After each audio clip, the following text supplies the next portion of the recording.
नमस्कार मित्रांनो, क्राईम मराठी या यूट्यूब चॅनलमध्ये आपलं सर्वांचं स्वागत आहे। आज आपण बघणार आहोत सांगली जिल्ह्यातील मिरज येथील एक घटना। हिंगोली जिल्ह्यातील महिलेचा विवाह परभणी जिल्ह्यातील युवकाशी झाला होता। हे विवाहित जोडपे उदरनिर्वाहासाठी पुणे येथे स्थायिक झाले होते। महिलेचे आईवडील ऊसतोड कामगार म्हणून काम करतात, तर महिलेचा पती हा पुणे येथे मिळेल ते काम करून संसार चालवत होता। पुणे येथे हे विवाहित जोडपे 8-9 महिने त्यांनी संसार चांगला केला। त्या दरम्यान या महिलेसोबत तिच्या पतीचे कडाक्याचे भांडण झाले। नवा संसार त्यात भांडणाचा तिढा पडल्याने ती स्त्री मनातून निराश झाली। तिने रागारागाने आईवडिलांकडे जाणार असल्याचे आपल्या पतीस सांगितले। त्याने हे तिच्याकडे लक्ष दिले नाही। संतापाच्या भरात त्या महिलेने तडक पुणे रेल्वे स्थानक गाठले।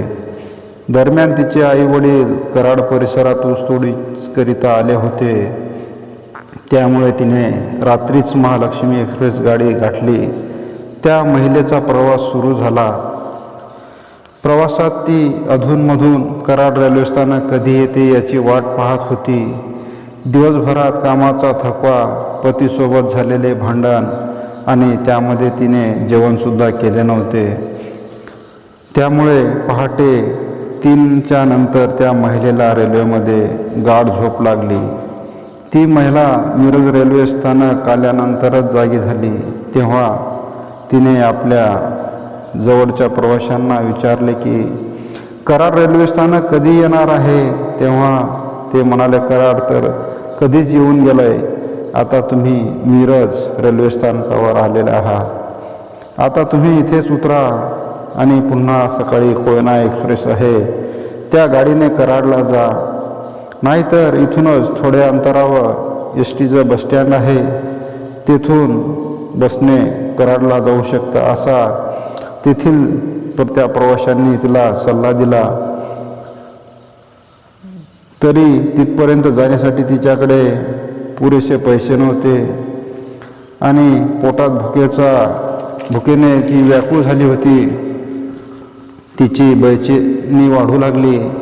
अशातच मिरज रेल्वे स्थानकावर पादचारी पुलाचा वापर करत ती खाजा वस्तीकडे चालत जाऊ लागली।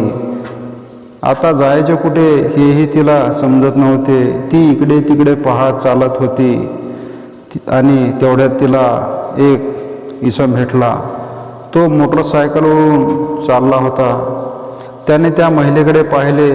इकडे तिकडे पाहत चाललेली ही महिला या परिसरामध्ये नवीन दिसते हे त्याला समजून आले। त्याने तिच्याकडे विचारपूस केली, तेव्हा तिने सर्व वस्तुस्थिती सांगितली। तिची परिस्थिती पाहून तिला मदत करायचे त्या पुरुषाने ठरवले। तुम्हाला मी जिथे जायचे आहे तिथे सोडतो असे म्हणत त्याने आपल्या मोटरसायकलवर बसायला सांगितले। तीही त्याच्या पाठीमागे त्याच्यावर विश्वास ठेवून बसली। ते दोघे जाऊ लागले। वाटेतच त्याने तिला चहा पाणी आणि नाश्ताही दिला आणि एका शेडमध्ये बसवले। मी जरा जाऊन येतो, तुम्ही तोपर्यंत इथंच थांबा, मी आल्यानंतर आपण तुम्हाला जिथे जायचे तिथे मी तुम्हाला नेऊन सोडतो। त्यानंतर तो इसम आपल्या साथीदाराकडे गेला। आपल्या काही साथीदारांना सोबत घेऊन तो जिथे त्या महिलेला बसवले होते त्या शेडमध्ये तो आला। हे शेड निलजी बामणी या गावात होते। या निर्जन परिसरातील शेडमध्ये त्या महिलेला बसून त्या इसमांनी आपल्या 5 साथीदारांना आणले आणि मदतीचा बहाणा करत त्या सर्वांनी तिच्यावर सामूहिक बलात्कार केला। त्या दिवशी त्या 5 जणांनी महिलेवर बलात्कार करून तिला कोंडून ठेवले आणि ते बाहेर गेले। त्यानंतर त्यांनी अंमली पदार्थाचे सेवन केले आणि पुन्हा शेडमध्ये आले। तेव्हा ते त्या महिलेला आपल्यासोबत घेऊन दुसरीकडे गेले। तिथेही त्यांनी तिच्यावर सामूहिक बलात्कार केला।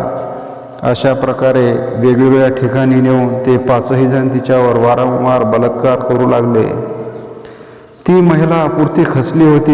मदतीचा बहाणा करून तिच्या पोटाला अन्न देऊन ते तिच्यावर जबरदस्ती करत होते. 5 ते 6 दिवस त्या महिलेवर ते अत्याचार करत होते. या प्रकारामुळे ती महिलाही खचली होती. अखेर त्या नशेखोर इस्मांनी त्या महिलेची कर्नाटकात जाऊन विक्री करायची आणि 5-6 लाख रुपये कमवायचे असे ठरवले. त्यासाठी जमखंडी कर्नाटक येथील अन्य साथीदारामार्फत त्या महिलेची विक्री केली आणि त्यामधून मिळालेले 4,11,000 रुपये त्यांनी 11 जणांमध्ये वाटून घेतले. त्यावेळी त्यांनी त्या महिलेला सांगितले की तुझा पती तुला नीट नांदवत नाही, तुला मारहाण करतो, तर आम्ही तुझे लग्न दुसऱ्या ठिकाणी लावून देत आहोत. असे म्हणत कर्नाटक राज्यातील जमखंडी गावच्या इसमाबरोबर तिला राहायला पाठवले. तो इसम कानडी भाषिक होता. तिला त्याची भाषा समजत नव्हती. अशा तऱ्हेने 3-4 दिवस ती महिला त्याच्यासोबत राहिली. अगदी पती पत्नीप्रमाणे ते दोघे राहत होते.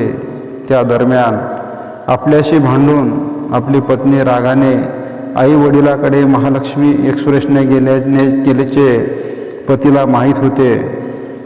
कराड परिसरात त्या महिलेची आई वडील ऊसतोडीचे काम करत होते.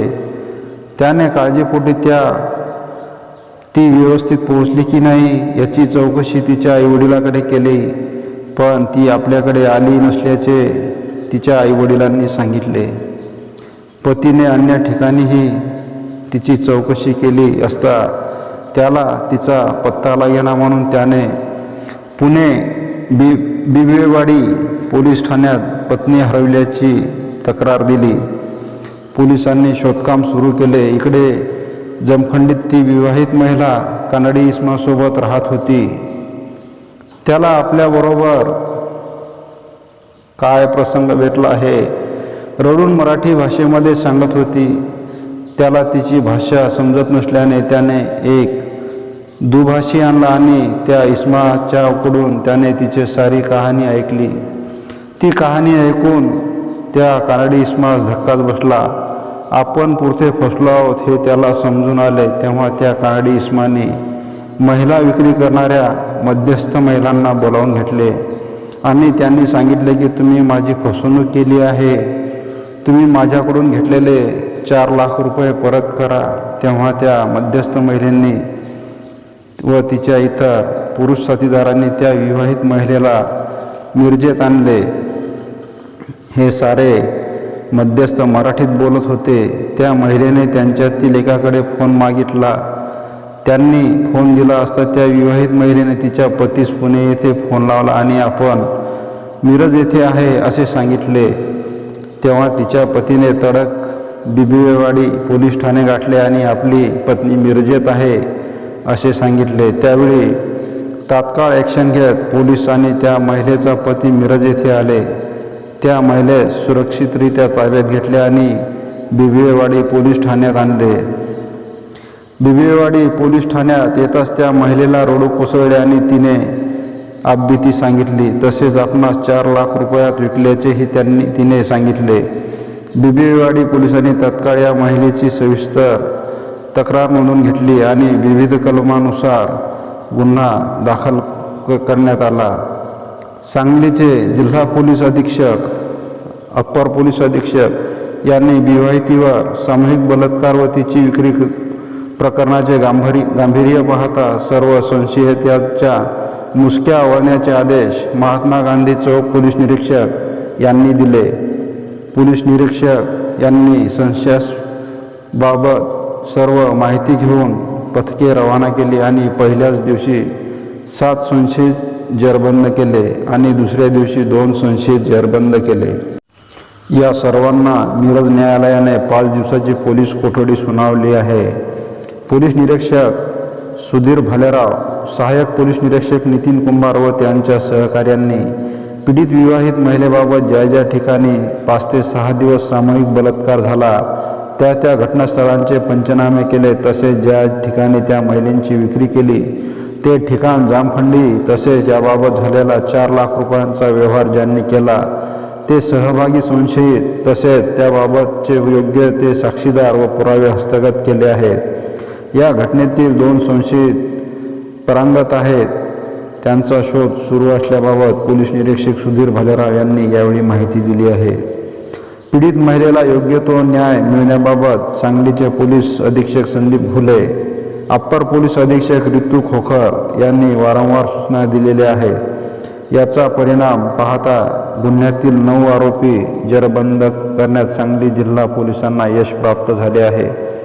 मिरज रेल्वे स्थानकाजवळ असणारी खाजा वस्ती धोकादायक आहे. कलेक्शनधारक निळूमुळे येथील गुन्हेगारांनी मान वर केली आहे. तोच निळू आता कलेक्शन प्रकरणात निलंबित झाला आहे. महात्मा गांधी चौक पोलिसांनी यावेळी खाजा वस्तीमधील गांजांडी नशेडी इस्मांचा बंदोबस्त केला, नाही तर अशा घटना घडतील. या महिलेचे सुदैवाने प्रकरण उघडीस आले. खरे अशी प्रकरणे घडू नयेत याची खबरदारी महात्मा गांधी चौक पोलिसांनी घेणे गरजेचे आहे. विवाहितेवर सामूहिक बलात्कार व त्या विवाहितेची कर्नाटकात विक्री प्रकरणाचा तपास सांगली जिल्हा पोलीस अधीक्षक संदीप घुगे, अप्पर पोलीस अधीक्षक रितू खोकर यांच्या मार्गदर्शनाखाली महात्मा गांधी चौक पोलीस ठाण्याचे पोलीस निरीक्षक सुधीर भालेराव, सहाय्यक पोलीस निरीक्षक नितीन कुंभार, उपनिरीक्षक संदीप गुरव, महिला उपनिरीक्षक रुपाली गायकवाड, गुन्हे प्रगटीकरण शाखेचे ASI Chavan, police head constable Abhijit Dhangar, Sachin Kumbhar, Abhijit Patil, Vinayak Zambare, constable Javed Shaikh, Mohsin Tinmaker आदीसह करीत आहेत.